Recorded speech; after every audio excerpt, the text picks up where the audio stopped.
Can't be done yet.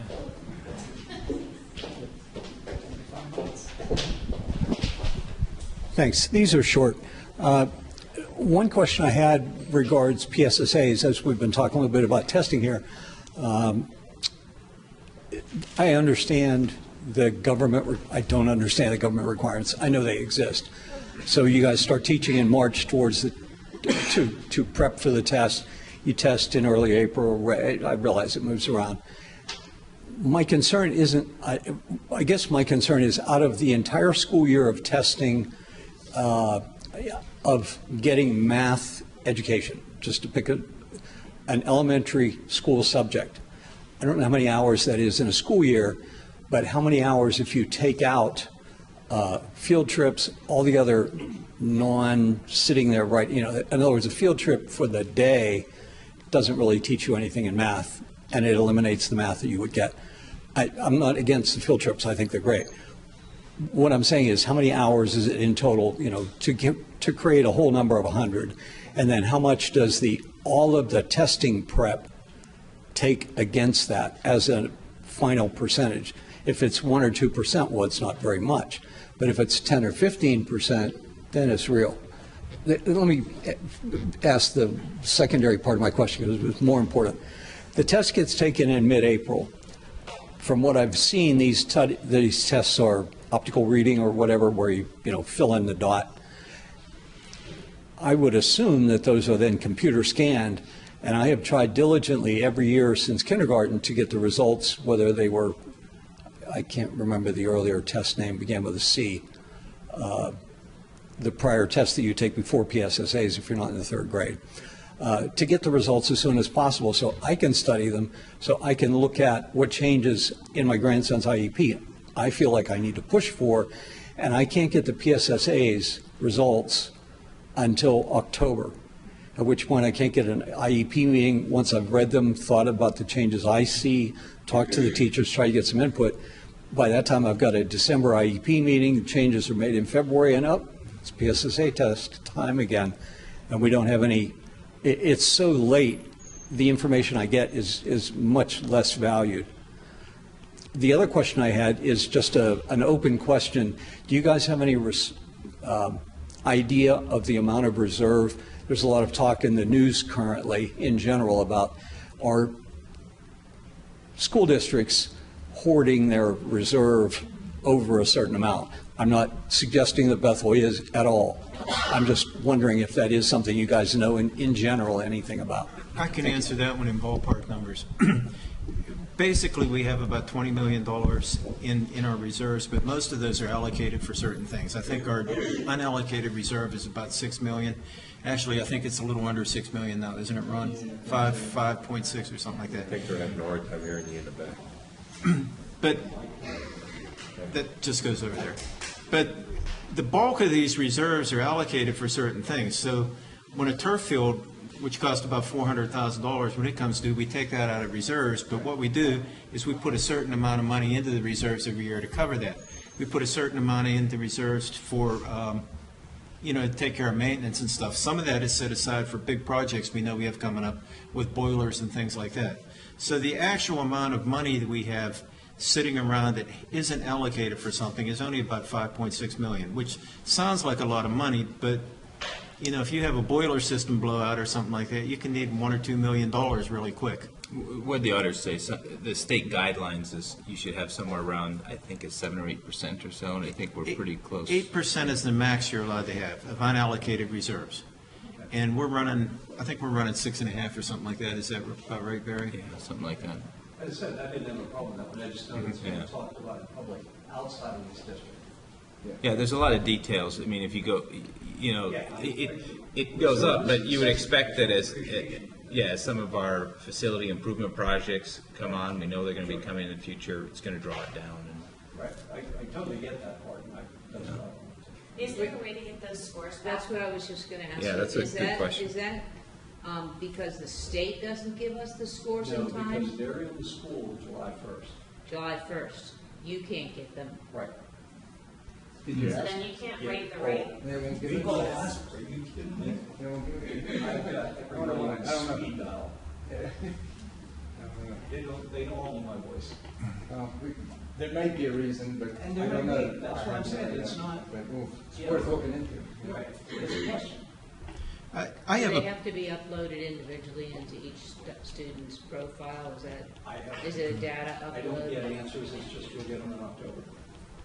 That's when they're available, and they're mailed out, and they were very helpful, they're well done, they're in color, they actually have good information.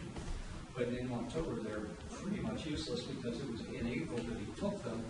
He's learned either a lot or a little in 6 months. So is what you get what the state has sent us, or is it how we have reconfigured the numbers and sent them to you?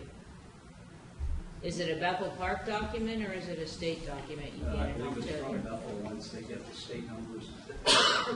But they're waiting for state, where the state averages, like, It's all this stuff relative to- put together. But in the age of computerization, let's face it, it should not take very long to put that stuff together, or you're not structured. yeah, the thing. but it's state. No, I'm saying the He's state saying gives the you state numbers gives it to July us 1st. July. Oh, yeah, I'm You no, have everything you're gonna get July 1st. You know what you're gonna get. If you don't have the numbers July 2nd, somebody's got a program that's screwed up. Because it comes in every year the same way. I'm just saying with the state, everything takes longer than it should. I'm saying it comes July 1st. Yeah. To Bethel I don't Park. get it. You guys have the numbers July 1st. from the state. From the state. Yeah. To Bethel So, Park. so the process of So after that, if it converting takes you them guys to 4 a months, report for you It is seems like a what's long time. And taking maybe time. not of it takes just We as can long. ask, see, there might be. I'm not saying you guys are doing a poor job. Certainly not you guys. Right, but I understand your concern, but you want the scores at the beginning of the Sure, you year. guys invest so much time in putting together, I'd like to be able to use it, and I do, but I'm 6 months behind, that puts me Yeah. behind. And when you go in for your IEP meeting, are they working those scores into the IEP before you get there, or are you forcing them to put them in? I'll kind of keep quiet on that one. Yeah, they're not in there. I can tell you that from my IEP meetings. And those should be in the present level. Absolutely. But I'm going to miss Sharon. The idea of, Oh, the idea of teaching to a test, everybody badmouths that. It's not necessarily a bad thing to teach to the test if the test is a good test. And there's different ways to test. If you have something very specific, the test can address that and you can work out your problem and they can see whether you know how to do that specific skill. Or you can do a random test where you statistically sample things and you force somebody to study in a broad area. I think the problem with the Keystones and all these tests is they're bad tests. They don't really represent what we want our kids to learn.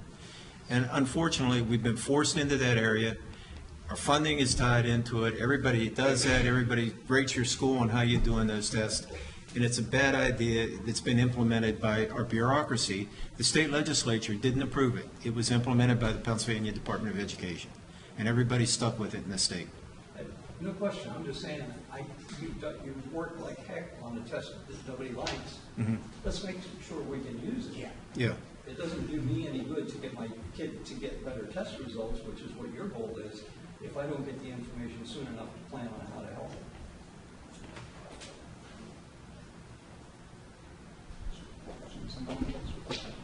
I just wanted to add something. You had asked about how long they spend reviewing. My daughter had a unique situation. She's in Algebra 1 this year, but she was also in 7th grade. So her class had to take the PSSAs for 7th grade. They stopped doing algebra and focused solely on the 7th grade PSSA for 3 weeks to prep for it, even though these kids were taking Algebra 1 because they have to take both tests. And how long is the test period? Is that 2 or 3 weeks also? No, the math test is, I want to say 3 days. Yeah, But how so many tests does it take? it depends on the grade. For 7th grade, they take math and is it reading or language arts? I can't even keep track. Yeah. And then 8th grade, 4th grade, they also add science into there. 8th grade, 4th grade. And writing. They add science in. In 8th and 4th grades, there's those 2 plus science. Yeah. So there's a third in those 2 grade levels. Okay, thank you. Yeah. So, I mean, we're talking about 6 weeks. Well, yeah, she says, right, and then. 3 weeks to test, yeah. And then the test after that, so that's 4 weeks. Yeah, that's what I'm thinking, is that, but I also realize the government says, here's what you're gonna do if you want money. So we don't control it. I'm saying it's social disease for us. But obviously, we can't sit here and change what the government tells you guys to do. It sounds like the government now has opened it up so that the testing is going to be, so at least people are listening, you know, the legislators and senators said, okay, let's, you know, look at this and now we got something going here, so hopefully it's going to transpire to something good like you're talking about. Yeah. I think that's kind of up to us to try to make that happen. Yeah, take advantage of it, you know, where we can. You know.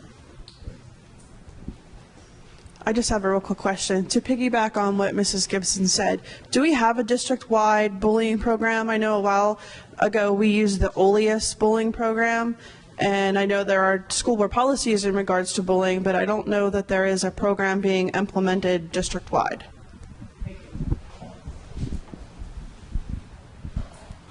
Outside of the policy, I mean, it's in the policies, but there's not, I don't know if there's another program. Is it mandated? I don't want to speak for you, but is it mandated? Is that kind of the sub of your question? We used to have a program a while ago, and it just doesn't seem like we have that anymore. I can tell you there's a lot of bullying going on outside my office at the water fountain in 3rd and 4th grade. A lot. And I break it up a lot. Can I ask you, I know you're one building, but the bowling program in your school, is that tied to like programs like socialization, anti-bullying, coping? And if so, who teaches those programs?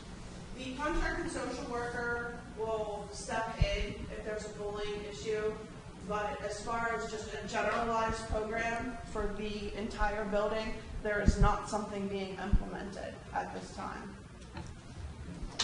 So I'm sure there's lots of programs. Are there programs that work? You know, are you aware of any? You know, that's a really, it's a hard thing to change with kids at any age for all kinds of different reasons, you know, whether it's social media or things like that. And like I said, I'm sure there's lots of programs, but are there some that really work? I thought the other bullying program, the OLEWS, it's OLEWUS, was very effective when it was taught, but I haven't seen any literature or training or anything on that for several years. Okay.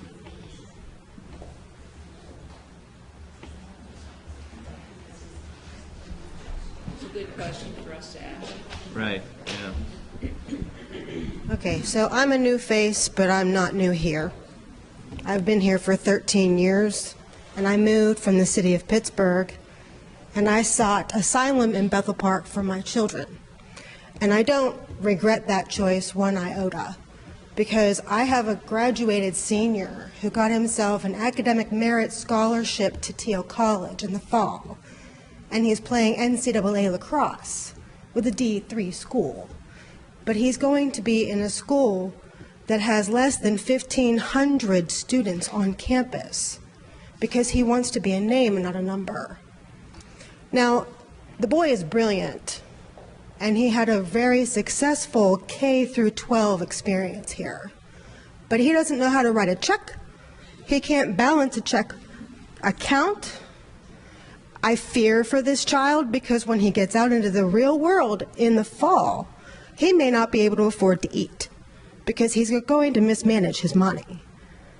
So there are little things here and there that he would tell me over the course of the past 4 years at the high school level.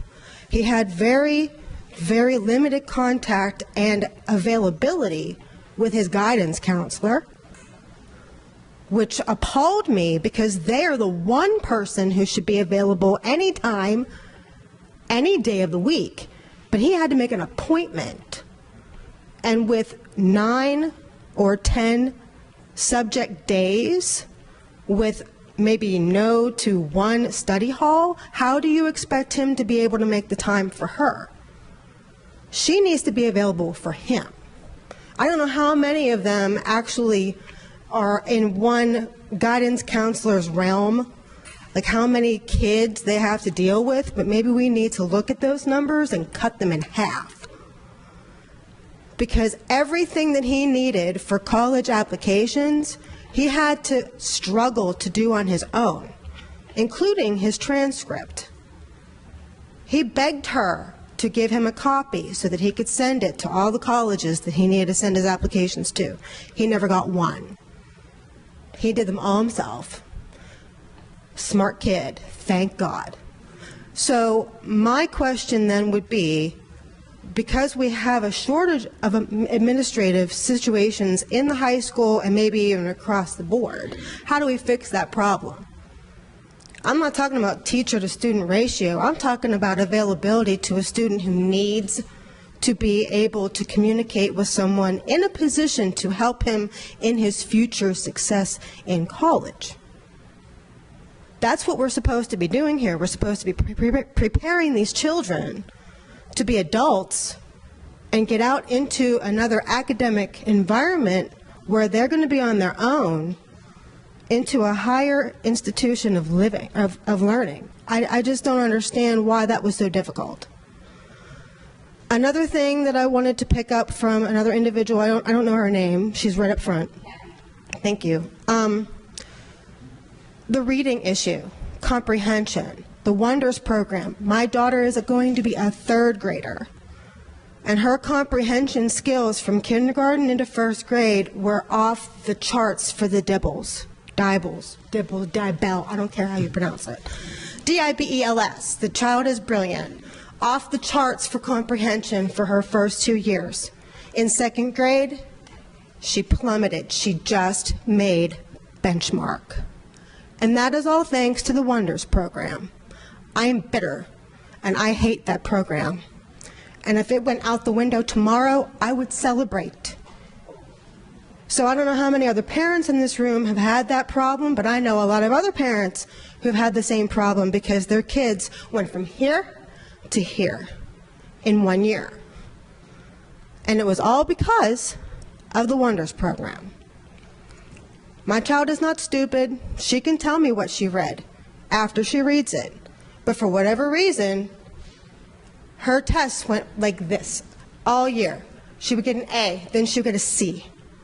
Then the next one was a B plus, D. That's inconsistent learning, and that's not her fault. And I know her teacher isn't to blame. It's the program. So that's a concern that I have going forward through third and fourth grade. Is she prepared? I don't know, because her test scores are everywhere. I want her to be successful. Her brother excelled.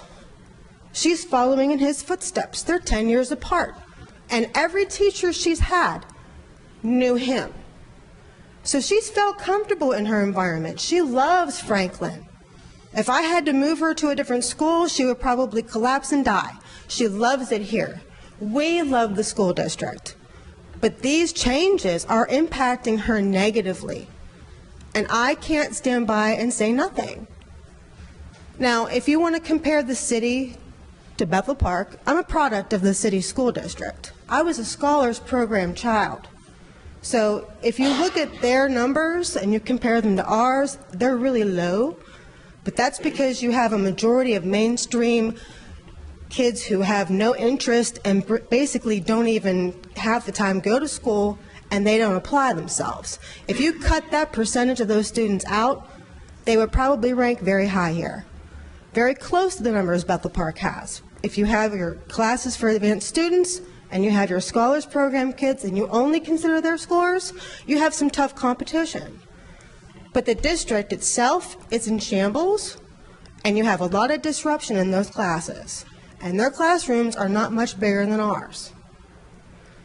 Administratively, if we have, what, you said 2? For disciplinarian issues? For everything? If I would go there and I would need to speak to somebody, there would often be no administrator to be found, even in the building, which I don't think is fair to the staff when it comes to security purposes. Right, and safety is another issue, and I'll get to that in a minute.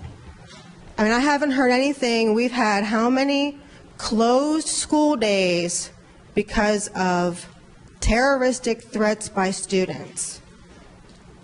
And I have heard no follow-up on any new implemented programming, any kind of plan put into place on how we can avoid this in the coming school year.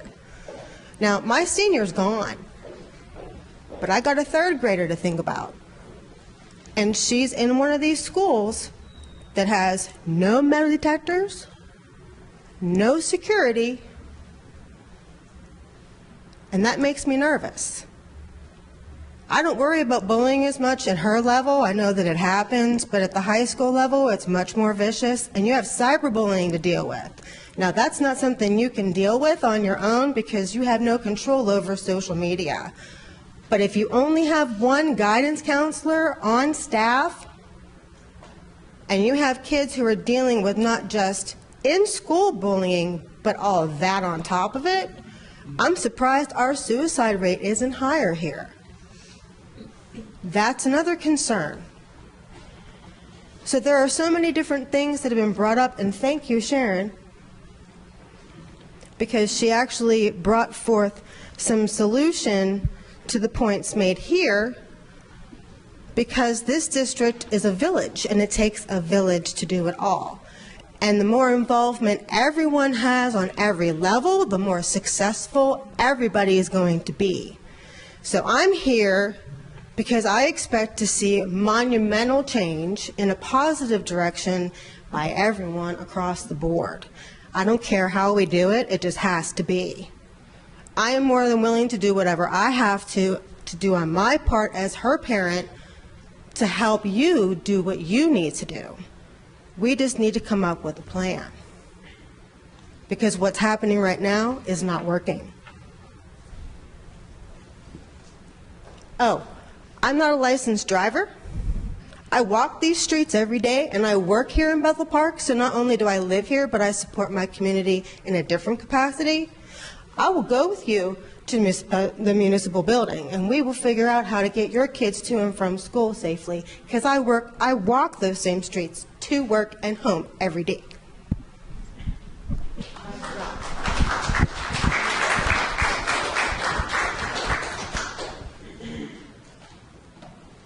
I had a question on the guidance counselor. How long did it take when you said they had to schedule an appointment? He never heard from him.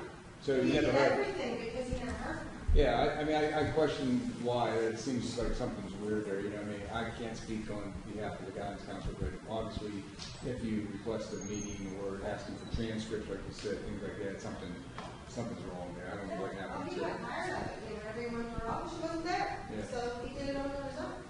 Yeah. The other comment I wanted to make real quick was on the Wonders. You mentioned that it was a failure for your daughter. Oh, it's a failure for lots of Yeah, lots of people maybe. Just to give you some ideas to what we go through here. Like I told you earlier, we had gone to there's a bunch of us from the board that had gone to the various grades for a whole day, sitting in, watching letter people versus Wonders. And there was a pilot study done by teachers that promoted Wonders as the panacea to our new next level of education. But there were other teachers that didn't want to come forward to that level, and when we talked to them in a personal level like this, we found out that they liked the letter people better. And so our vote, and it was chastised by some people before, but just to sort of support now how I feel, I'm glad I did vote this way. We allowed the kindergartners, the teachers and that to go ahead and pick which one they want. We said that you should be the ones deciding. You have better knowledge about what works. We don't. I mean, we could sit in a whole year's worth of class and try to compare that to many years of teaching. No, you can't do that. So we gave them the option to say, you have Wonders, you have letter people. We're not going to say no to either one. You go ahead and make it work. And that seemed to be accepted by a lot of teachers. Now some, they wanted to switch to Wonders, and I'm not chastising Wonders because it did seem to be a good program too. So, and I'm sure we can talk about successes that Wonders has had, but this is a difficulty we get as a board when you're making decisions. There's always two sides to the coin, as you always will hear. So this is something always to keep in mind. So the teachers made the decision, or the children made the decision? Well, I think it's the teachers that have to make the decision, but the kids, probably had influence to the teachers. They probably saw what was working best, I hope. You know, I mean, that's what it sounded like. The teachers wanted to have some flexibility based on what they saw, or based on the kids that they had at that time, or whatever it might be. And each year it's different. So that's, I would imagine, the teachers have some say with the kids. Okay. No, that was only for kindergarten where they had their choice. Once you were first, second, third grade, it was strictly Wonders. Yes. Okay. In her first grade level, it was not. They did not use it. A lot of kids who weren't using Wonders, when they switched programs, it's an entirely different way of approaching literacy. So there is a drop-off. I might be in a kind of, well, not wholly unique position, but I had children who began elementary school without Wonders, switched to Wonders in elementary school. They also experienced a Wonders-like program at a different school. And because I opt out of PSSAs, I have to go in and review the test. All I can tell you is that the prior curriculum in elementary school bore no resemblance at all to what the PSSA test was like. Wonders does. Now, as you mentioned before, well, yeah, but that's not necessarily something the school board here can fix. Right. But this is all about us. Because, yes, that's true. But the PSSA and the funding that you guys were talking about, your ratings are tied to that, your funding is tied to that, and you're required to meet certain standards. And Wonders provides an experience that is very similar to what the PSSA is. Whether we should have the PSSA or whether the PSSA is a horrible thing to start with is an entirely separate conversation, but that, yes, that's an entirely different way of looking at reading. And I've helped both of my children transition from the prior curriculum into Wonders. They're waving from the back, which was not always easy, and we did. Especially my oldest was in that first group. I think they started, Jack, was it 4th grade you started Wonders? So he had been 3rd grade without and 4th grade with. And it was 3rd. There were a lot of kids that year, the first year, because it was an entirely different way and they had not been previously prepared in that fashion. So it was hard. But anyway. That's the question I was trying to ask. Do you think it's more due to switching curriculum or the particular curriculum that we switched to? I wasn't part of the vote for Wonders, but one of the things I did like researching it was how they had tiered learning, and they were able to teach people at different learning levels the same curriculum. That's one of the reasons I would have been in favor of it. But it is a different way of learning, and if your child switched those ways of learning, you know, could that be the reason of the drop-off, not the particular curriculum? I'm hoping that it was because she had a foot switch. Because what she did the year prior to that was not memorization, but familiarity. 1 week they would read a story in class, and it wasn't like they focused on that story the entire time that they were working with us. Then they would talk about it, they'd ask questions, and then move on to something else. So any child who memorized a story by doing that doesn't belong in the United States. They need to go to China, because that's how they function. Our kids don't memorize stuff like that, not that easily, and certainly not in a short period of time. They were tested at the end of the week. So any information that they retained would have been from familiarity, not from memorization of a story. They didn't bring the book home.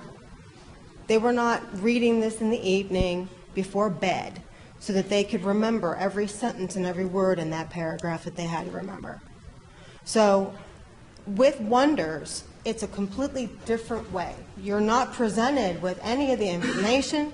You don't get to read it ahead of time. You're given a test, there's a paragraph, you read the paragraph, and then you answer questions about it. Now you're timed. This is a timed test, and these packets are 10 pages or more each. These are second grade children. Full That, to disclosure, me- I have a first graders. I am familiar. Right, yeah. I mean, that just, it blows my mind because she would bring these packets home, and I'm thinking to myself, how in God's name did these kids get through this and not burn out? You're timed on it, on top of it. It's not like you have the entire class period to do this. Now, you're allowed to go back to the paragraph whenever you're answering your questions. But when you know that you're being timed, that's in your head. So you're going to try not to go back. And how many kids do you think do well in that kind of a circumstance, under those circumstances, under pressure? Now, are the PSSAs that way? Probably. But these kids are in second grade. I just think it's ridiculous at this age. Now, maybe in 4th, 5th grade, fine. Because by then, their comprehension skills are a little sharper. I don't understand what the disconnect is, but I know she's not the only one. And I'm not talking handfuls, I'm talking classroom filled with children who are having problems. Hi, I'd just like to say this has been very fascinating for me. I don't have, I've never had a child in any school system. Okay, I'm one of those people who pays my taxes faithfully. I've never been to a school board meeting before. I'm hearing a lot of minutia, a lot of complaints, et cetera, et cetera. And I guess my question and my concern as someone who wants to see all school systems produce wonderful, informed citizenry who are active and willing to partake in our government, on the day of graduation at Bethel Park, are the students who are eligible to vote at that point, are they encouraged to do so? Are they registered through the school? Do you have groups that come into the school to provide them with the information that they need? Because it seems to me what I'm hearing is that there's a lack of social studies, a lack of civics, a lack of civic responsibility being taught, a lack of awareness of other people, hence the bullying. And this really concerns me going forward for the future of our country.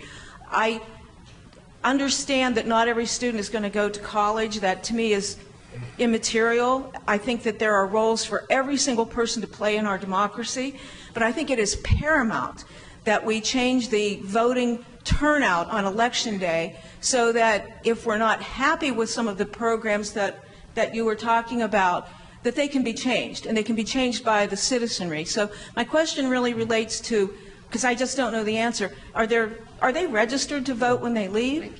Yes. I can answer that. I actually asked this question specifically. I addressed it when I first came onto the board. If children have IEPs, part of their IEP, they have to be offered the opportunity to register once they're 18. And individualized education program.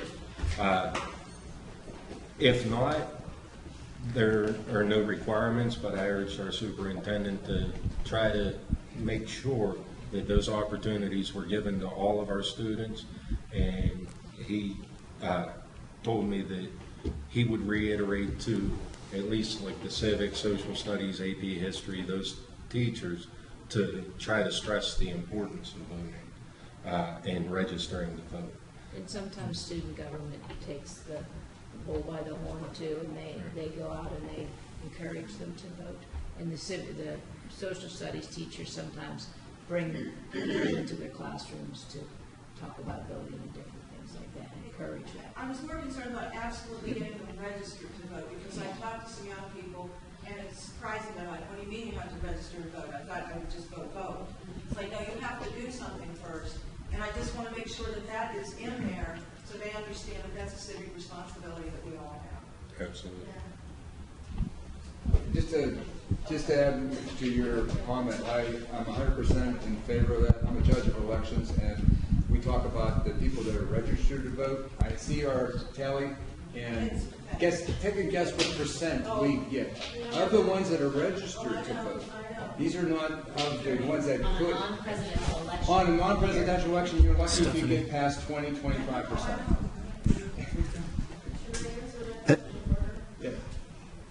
Your child has to register on their own. When they turn 18, it's their responsibility, and they are supposed to be encouraged by their parents. But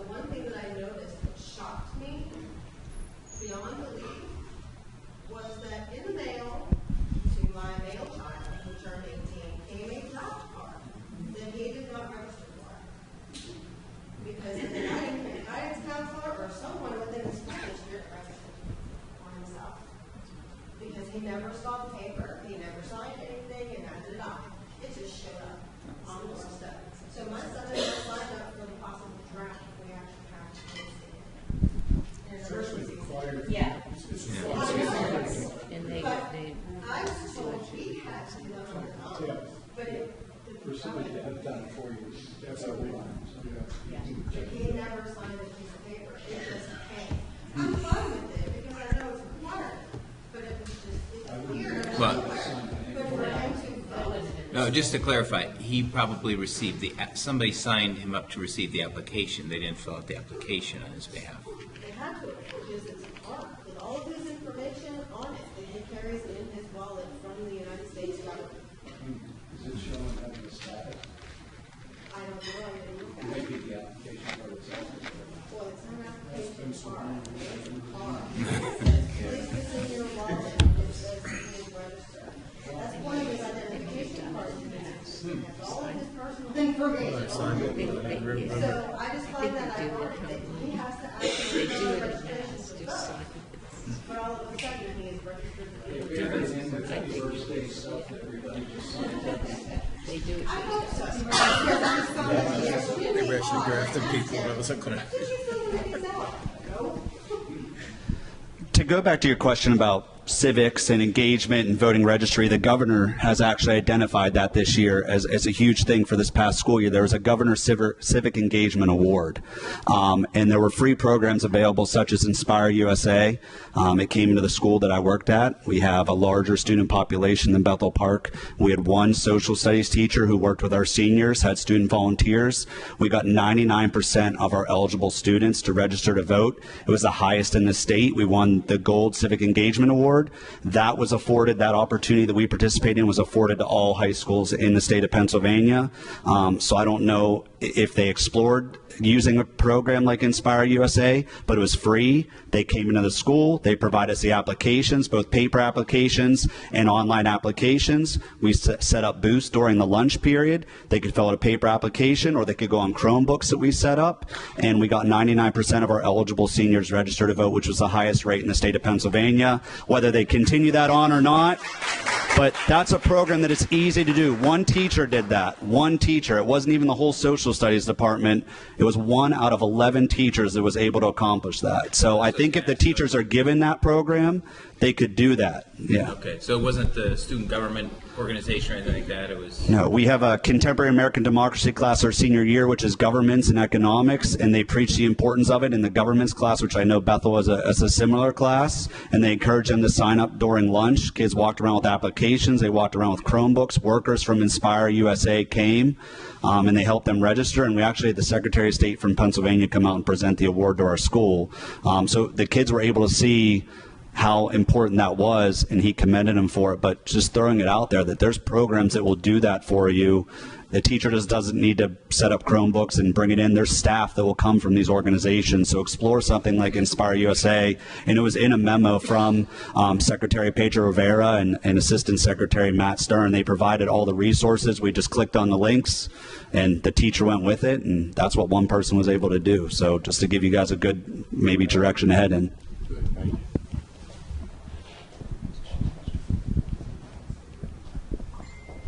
Hi, thanks. Two quick things. One, I don't know if I've kind of taken a hint of some of the things that I've been hearing.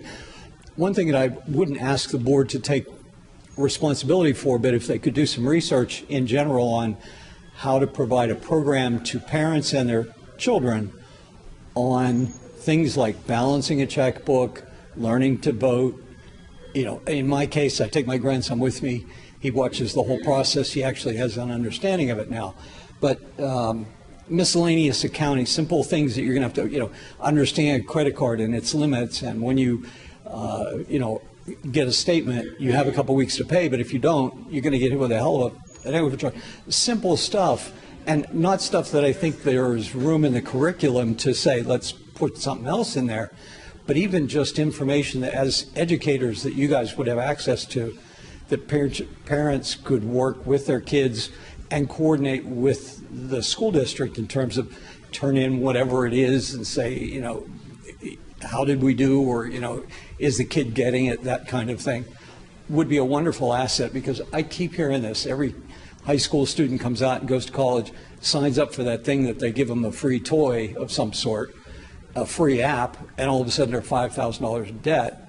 And it's stupid, and it's in part because we're not laying the right groundwork. And I'm not saying the board isn't, I'm saying the whole citizenry, to kind of paraphrase there, could do something with it. And maybe that would be something that's readily available. I don't know, but it'd sure be interesting. The other thing is there going to be any kind of recap available at some point after tonight's meeting? Because I see all this stuff on the whiteboard. There's been fantastic stuff talked about, but are we going to be able to remember it? The parents, not so the board, they've done an excellent job of taking notes, but to kind of follow up on if we have individual items that concern us more than in somebody else. As long as he hit record, it should be on YouTube. I do want to say we have the room till 9 o'clock. This was scheduled from 6 till 8. I want to continue, but we have to be mindful of the time because we're supposed to be out of here by 9. I want to give everybody an opportunity to speak about whatever they'd like.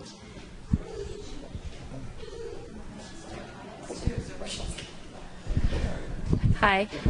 After looking at the board, the one thing that hasn't been brought up was hawk time. I have a going into second grade. For a child in reading support, hawk time is not as effective. When we call the 2-hour delays, the reading support is cut because that's hawk time. I mean, we called so many 2-hour delays this year. I would have a conference with my son's teacher, and the reading support teacher would be there, and she's like, well, here's what we were supposed to read. We were supposed to, but we've had too many 2-hour delays this week. I haven't seen him. So do you guys know that, is hawk time being reevaluated? Are you looking, I understand it does well for the gifted, but what about the kids who are supposed to be in reading support? The data we were presented made it appear like the population overall was benefiting from hawk time.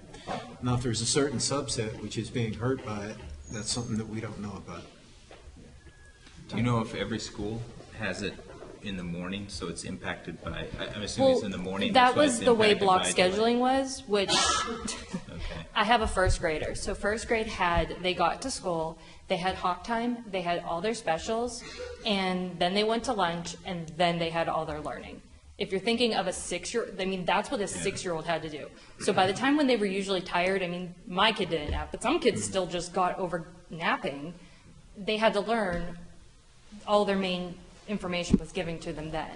So when there was a 2-hour delay, the specials got cut, which also included hawk time, which also included reading support. So where normally he would have been pulled out of class during reading time, he didn't have that opportunity. Okay. So if I understand you correctly, the first graders, their hawk time was disrupted, but the other grades, it wasn't as... It depended on each grade with the way the block scheduling went. Okay. So did I, actually.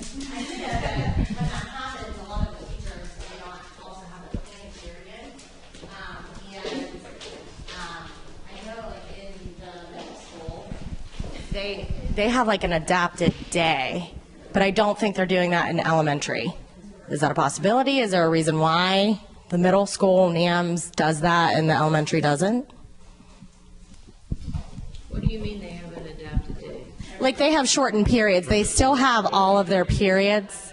Yeah. Yeah, when you get into high school, you can do things like when you miss 2 classes, you can miss first and second period one day, and then the next time you miss second and third. But I'm not sure how they do that in the grade schools. I think that is what's happening in elementary.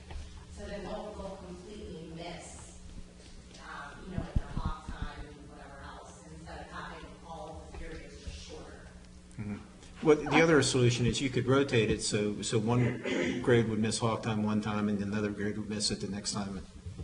Yes. I would. Same reading support teachers that are. But here's the thing, before hawk time, reading support was taken during reading class. These kids would be pulled out at certain points. Now they're not being pulled out, and it's grouped in with everybody else when they need the extra support. And I believe I remember attending a board meeting where the concern was brought up that hawk time is not sufficient to replace reading support that is prescribed for children in their IEPs, and we were assured that that was not the intention nor the plan. But it sounds like in practice, those words are falling short. I've had two kids, one, both the exact same learning experience. One is going into 7th, one is going into 2nd. One was pulled out, it's totally different. The Hawk Time is not working as effective for the children who are in reading support, but don't have an IEP. Like they're kind of stuck in the middle.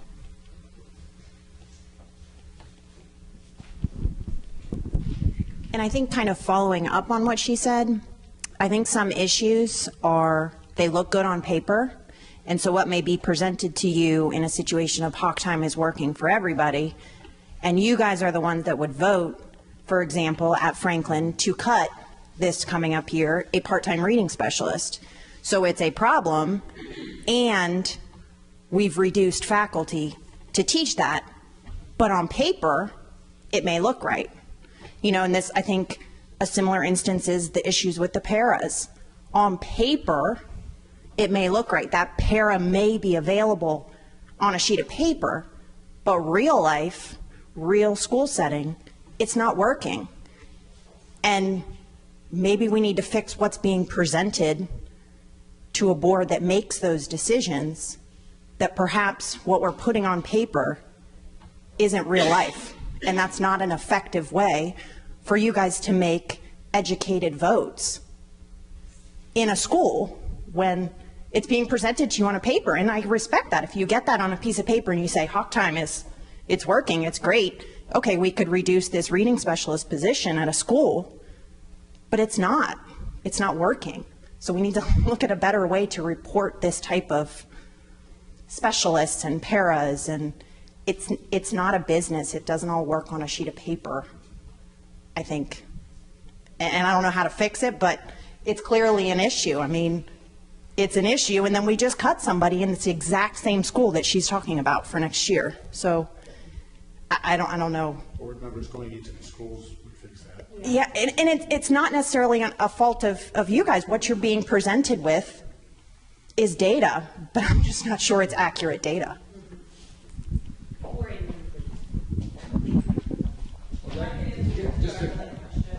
When the students arrive, they arrive between 9:10 to 9:15ish. Bell rings at 9:20. So 2 hours later, it's 11:20. Lunch for 4th grade starts at 11:35. So they immediately unpack, pick their lunches. We have morning announcements. They immediately go to lunch. 3rd grade immediately goes to recess. So there is no modified schedule. Everyone still goes to lunch at the same time. Everyone still has afternoon at the same time. In the elementaries, we have a lot of teachers that share their specials. So we have a music teacher with William Penn. We have an art teacher with Ben Franklin. So there's not a lot of time to modify that schedule with the specials for that reason. But that's how that works. I wanted to hop into the Hawk Time conversation regarding the reading specialist, because I think what you said was absolutely right. What it says on paper is one thing, but what's actually happening to students every day is another issue.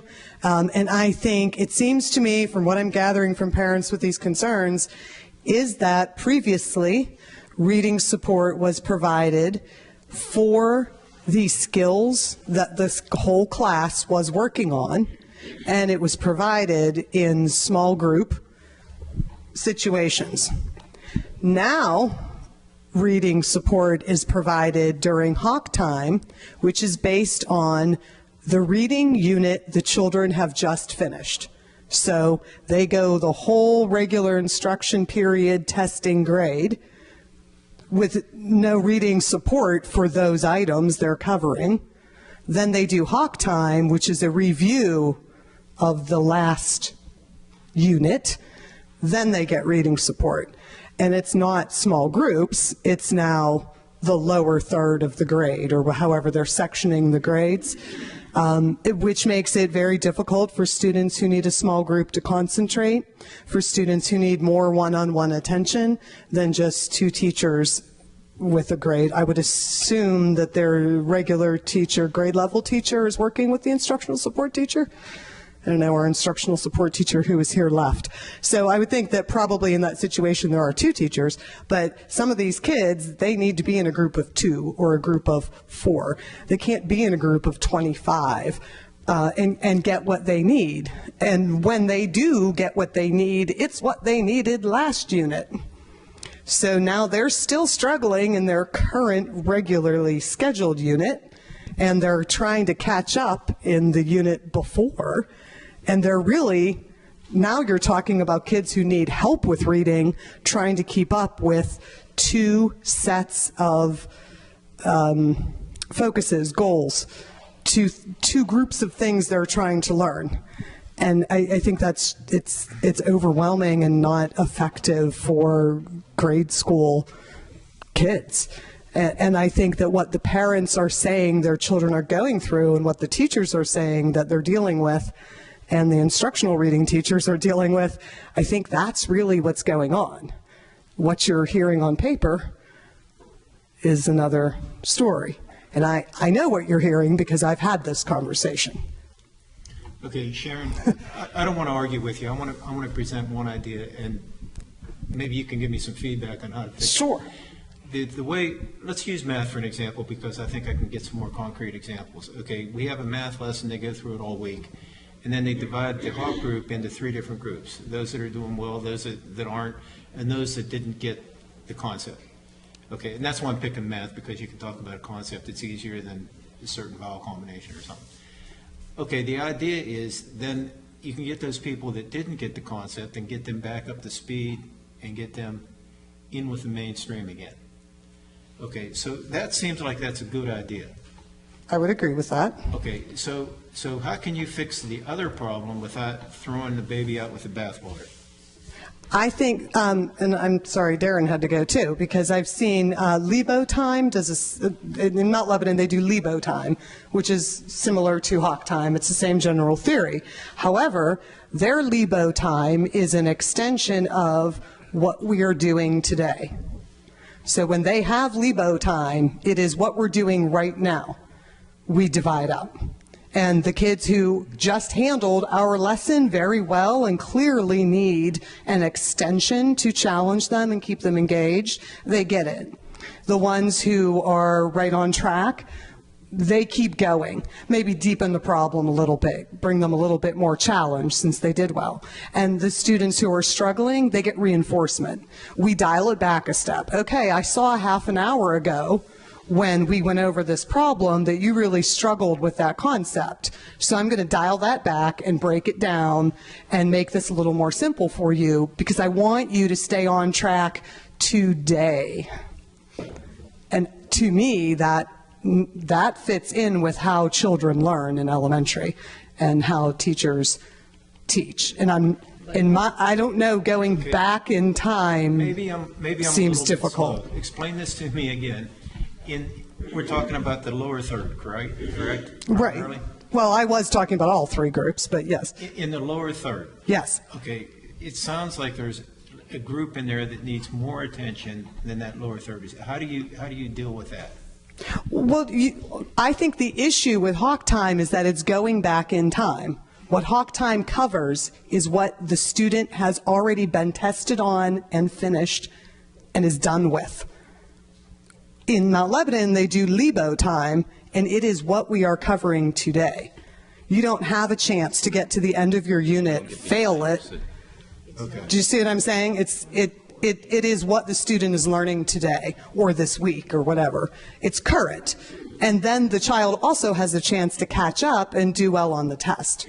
Because there's like nothing worse than not getting it, the whole unit, testing poorly, so you're in the bottom third, and now you're discouraged, and now you're going to get help to relearn the concept. So what you're saying is that Hawk Time is fixing what was, you learn something, you take a test, you find out you didn't do so well, so then you go back and work on Hawk Time while the rest of the class is moving forward 2 weeks down the road. Yeah. Okay. So by the time Hawk Time corrects it, the skill that you didn't get, you're 3 weeks behind. is causing you to miss the skill you're supposed to be learning now. Especially when something's foundational. Yes. So instead of doing a pre-test You'll never catch up. to know in advance of a concept who's in the top, middle, and bottom third, you're doing a post-test, putting that grade in the grade book, and then dividing the kids up. So where's the extra support going to help on the post-test? What we should be doing is pre-testing for the concept of the week, dividing the kids up by that, and enriching or remediating, I hate that word, based on that pre-test. Or even, I'm going to piggyback off of this. I think any teacher worth their mettle is constantly assessing. I mean, we do it like unconsciously. We can tell that, oh, Pam's having trouble with this concept. I need to spend a little more time on it with her. And I can do it right then. If we have Hawk time set up so that it's either somehow concurrent, like with the reading support right in the room at that moment, or almost immediately afterwards, you can address that problem then. And it might just be a small thing that they just, brain fart, they didn't get it. And tomorrow they'll be fine with it because now they know what they're doing, they can move on, they can build on that. Or maybe it really is they need more of this help and they're going to need more support during the week, but you know that. And if you have those two kids who just missed that concept and just need it re-explained, they're going to be back in the larger group tomorrow, and that allows you to work more closely with those 2 or 3 who really do need a lot of that more intensive help. Whereas if they're spending 2 weeks in that class, if they're not getting it, 9 out of 10 of them are going to check out because they're not going to get it. They're too dumb to get it. They don't think they can get it. They've been working and working and working. Yeah. Exactly.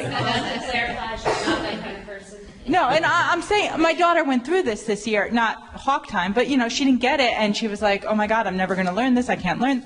We got her a tutor. She learned it. But, they get this mentality that they can't learn it. So how does that affect them down the road too?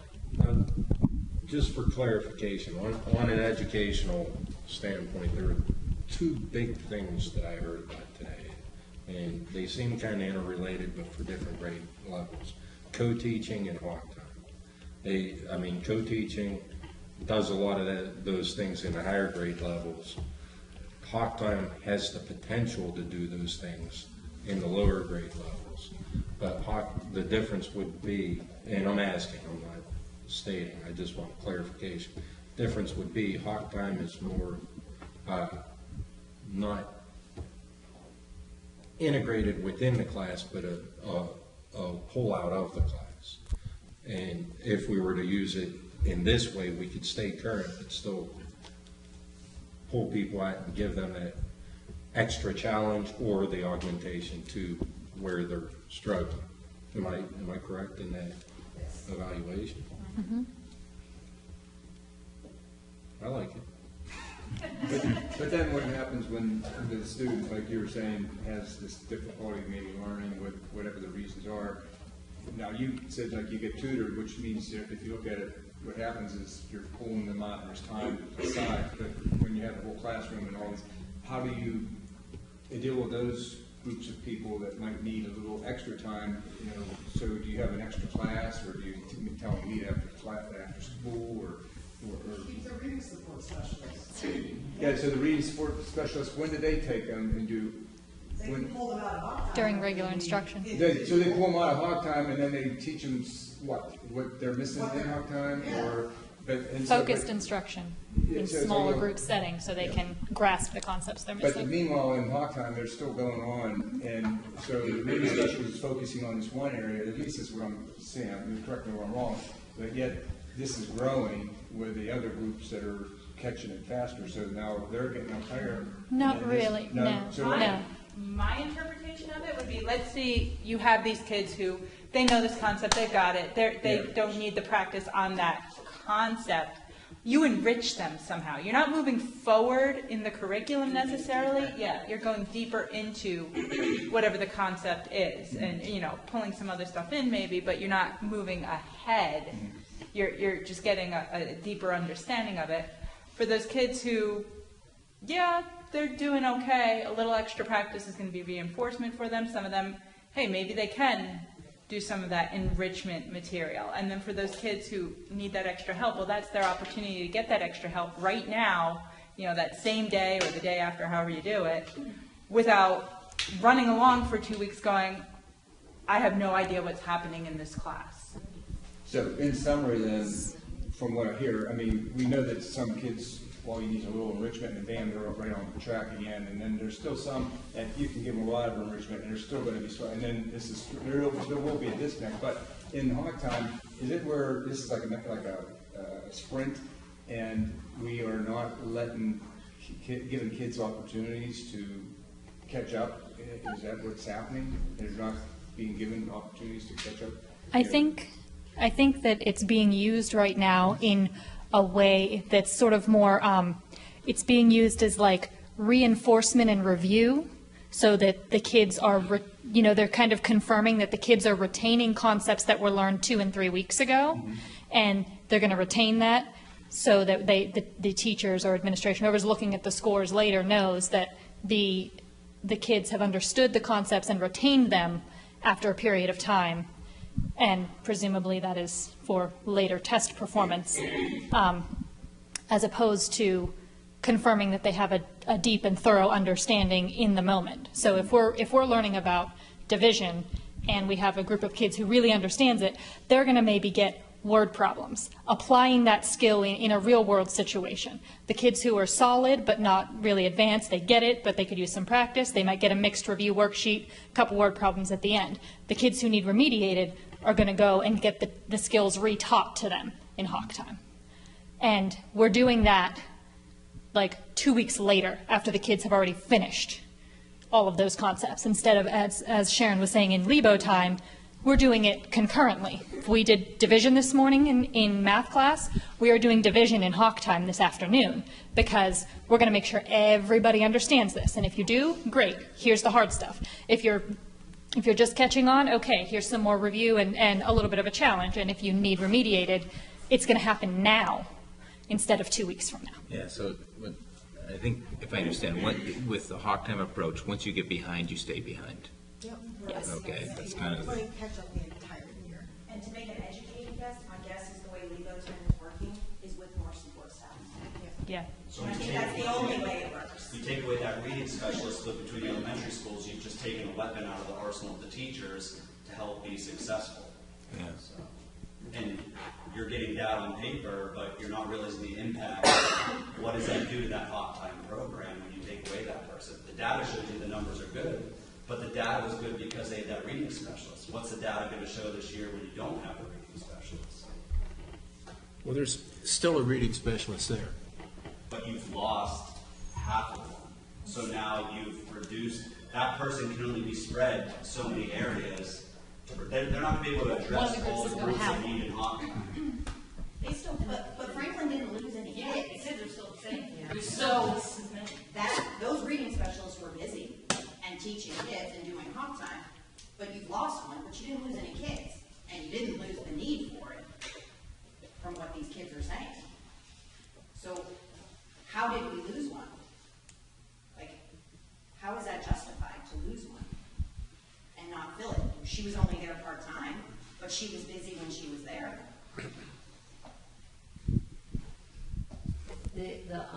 The one thing that, as a former educator, I think I'm hearing too, is that, you know, if you're teaching kids, you need to integrate the program and keep it, keeping it working together. And it sounds like we're teaching like two different, you know, with the hawk time and with the curriculum.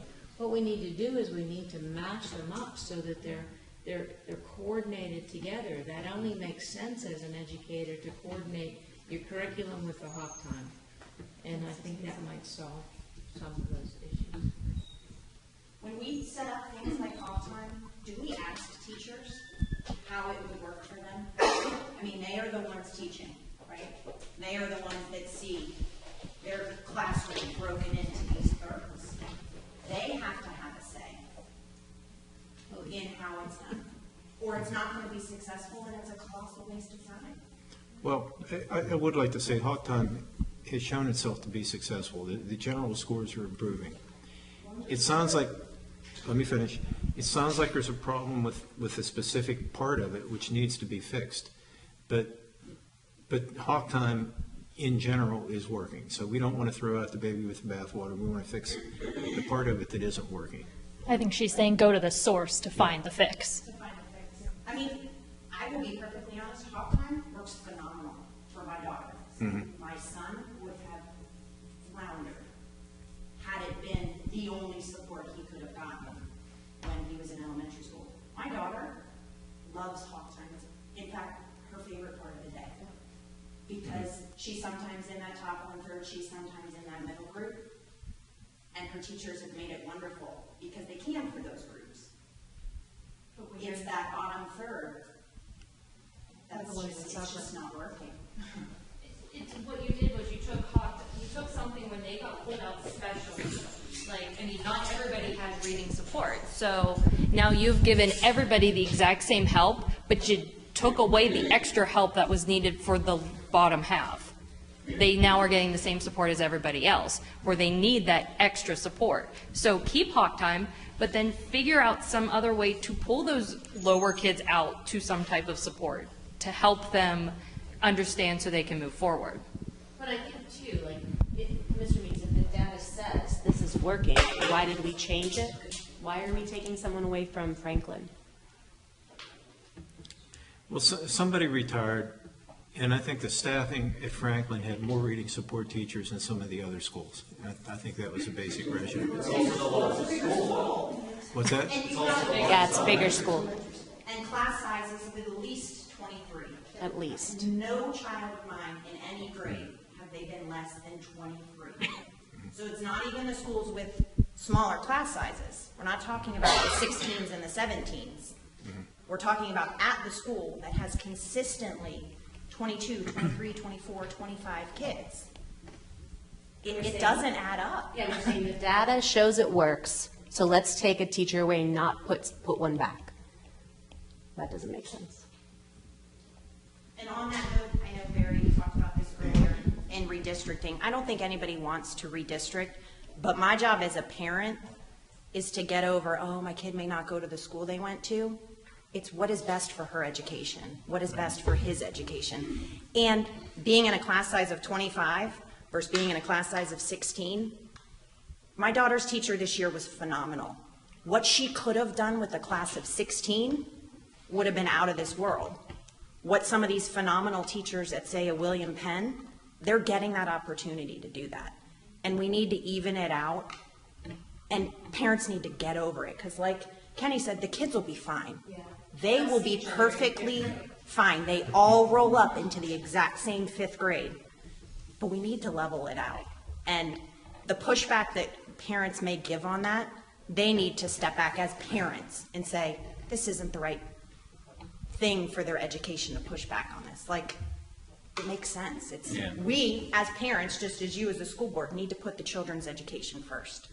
And so I think it's an important thing, and I mean, coming from a school that's consistently been big, and I don't see how it would get any smaller, I feel like we need to look at leveling things out. Yeah. But I know you asked that question. Yeah, how no. do parents feel, and It's one of the tools of that one, yeah. Thank you. I just wanted to say, and I know you and I disagree, Mr. Means, but I just wanted to point out the data shows an improvement of scores particularly in reading, but after the introduction of both the Wonders program and Hawk Time. So I would agree that the scores went up after two things happened.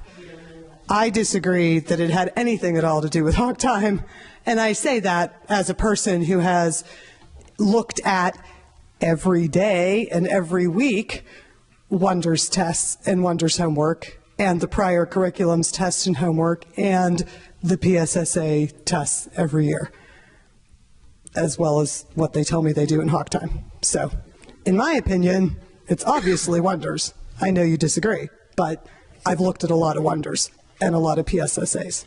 So, that's what I think. Right, they may be correlated, but we'll never know which one caused that. We could all look at old PSSA questions, though, and the Wonders curriculum. Anyway, thank you.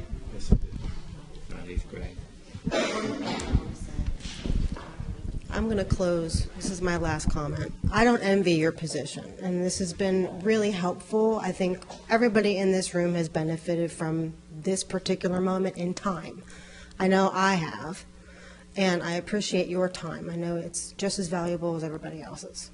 I just wanted to ask, are you aware that by the time students reach 7th, 8th, and 9th grade level, their homework is not graded for credit?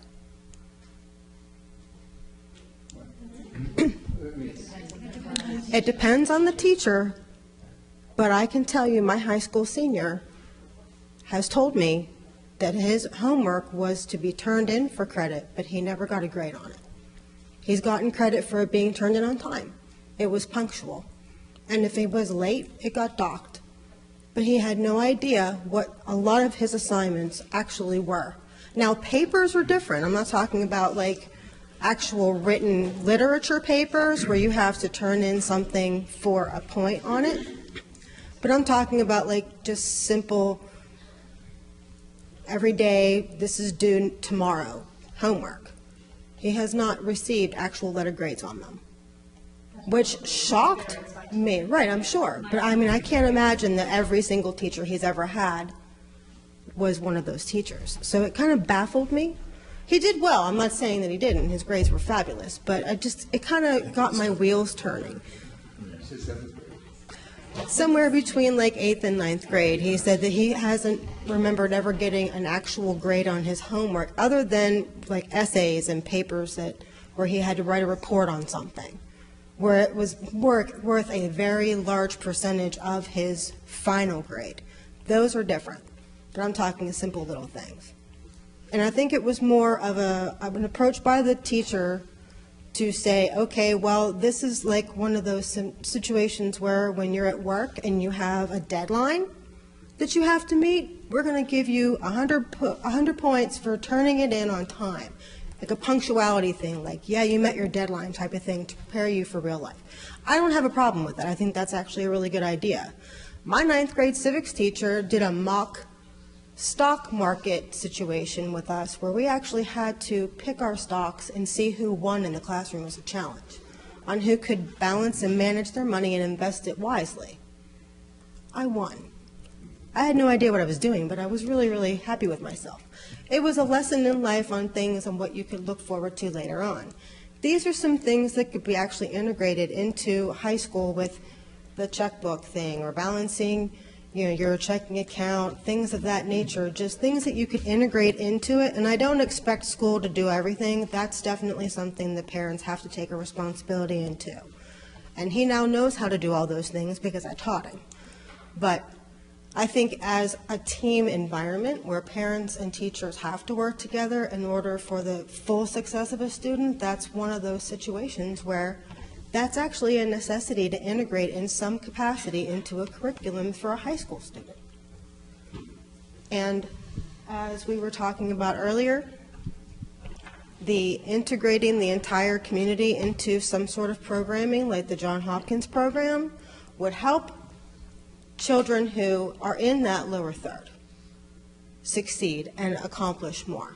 It would help us to develop programs for our kids regardless of their level of accomplishment and what they learn and how they learn, because everybody would be aware of what was going on. I think a lot of eyes have been opened today with this meeting, and I don't think that a lot of people, including parents, are aware of certain things that go on. So I think that there's a lot that needs to be realized and implemented as a group. And as a community, we all need to find some way to do that. But I think that integrating certain things and improving certain programs will help benefit everybody. Well, thank you, everybody. I'm sorry, we're supposed to be out of here in like 10 minutes. Thank you, everybody, for coming and participating. Thanks to the board for participating, and please take your trash out with you. Please Thank start you for coming to organizing. school board meetings. Yeah, If you know. all 36 of you would come to school board meetings every time, Excuse me. that would be great.